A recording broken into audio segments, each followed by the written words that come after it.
All right, here we have from Scalextric the 1970 Chevrolet Camaro.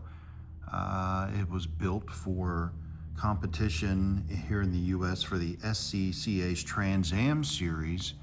And this is the 70 model. The Chevrolet Camaro was all new for 1970 and quite the departure from the first generation Camaro from 67 to 69. This particular car was driven by two engineers at General Motors, Dick Hoffman and Dave Horschler, which is H&H Racing. I'm assuming it's their last names. But they got together, I think, in 71, 72, and this was the third car, one of three, the third, and as I understand it, the last car that they built and raced. But the car, you know, had I think it only ran a few races in the waning years of SCCA, but it, you know, it did modestly well. But the car just stands out with the bright colors, the bright yellow. You know, it's very closely modeled after the real world car. So let's take a closer look at this guy. But immediately those colors just pop. You cannot miss this car on the track for sure. I mean, look at that. That contrast is eye-catching to say the least. But I love the Goodyear lettering on the tires. That's always such a cool thing these days. You just don't seem to see it as much with the newer slot cars to have that brand lettering on the tires. There's that classic rear end for this year. For 70, the four round tail lights just looks really cool. The spoiler, you know, for the standard Camaro was pretty tall. I had a 71 Camaro, and God, I love that car. It was so fun. But the Z28, you know, for the SCCA Trans Am Racing, it was a 305 cubic inch displacement. So what was born out of that, the legendary Z28 moniker for the Chevrolet Camaro, which was, you know, for the street version was a 302. If I understand, it was a 327 cubic inch block that was de-stroked, you know, to meet that 305 cubic inch requirement. But yeah, such a cool looking car. And this, again, 70 model, this is what the standard front end on a Camaro for these years looked like. There was a Rally Sport option or an RS option where the grille was slightly changed, where the blinker lights were two little round lights just to the inside of the main headlights, and then this full metal bumper was replaced with two partial bumpers and a rubber enduro nose around the grille. It's quite striking. And the Z28 production had a much shorter rear spoiler than the standard Camaros, but it was so popular that Z28, you know, the street version typically had the two racing stripes. I know mine did, but it was not a Z28. But so many of us took our standard Camaros to make it look like the Z28 because it was just that popular. But I think by this year, 1970, that legendary 302 that was in the first generation Camaros was replaced with a 350, the just legendary 5.7 liter 350 engine. But this is a fantastic looking car.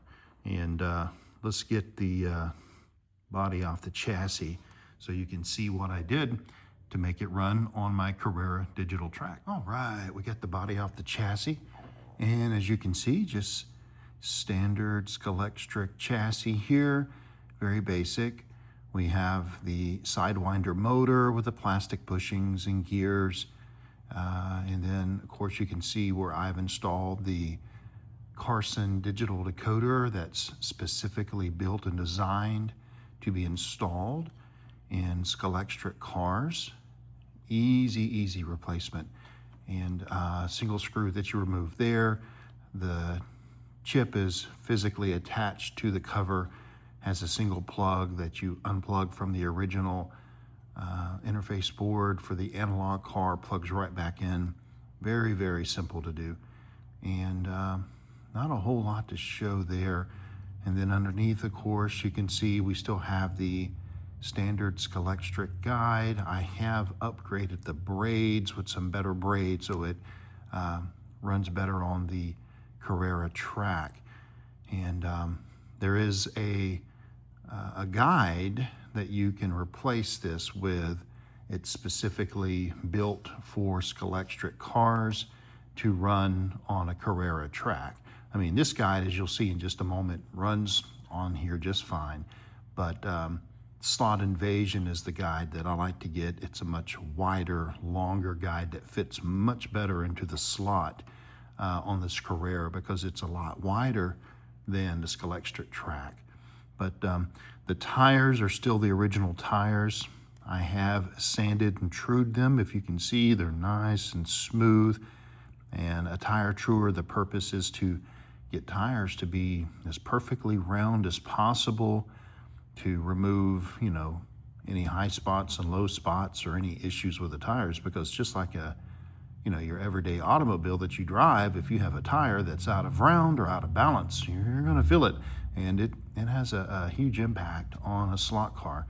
So I have removed the traction magnet on this car. The traction magnet is located in front of the motor.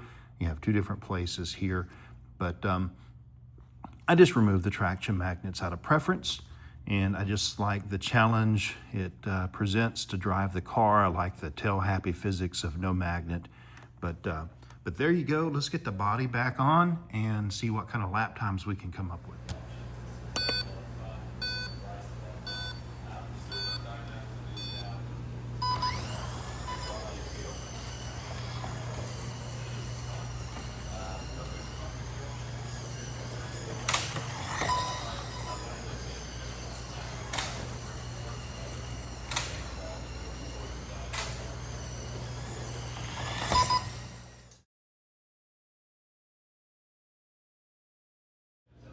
So a 7.9, not too bad. I did have to make some adjustments before running the track. I replaced the rear tires with some Paul gauge urethanes because the Sidewinder gear on the axle was making contact with the track in the corners, and then the braid was still being difficult, so I swapped out with some different NSR braid. But yeah, great car. Great racing history, American muscle cars, you gotta love them. But I hope you enjoyed this. If you liked it, smash the like button, and if you feel so inclined, go ahead and subscribe. More to come. Thank you.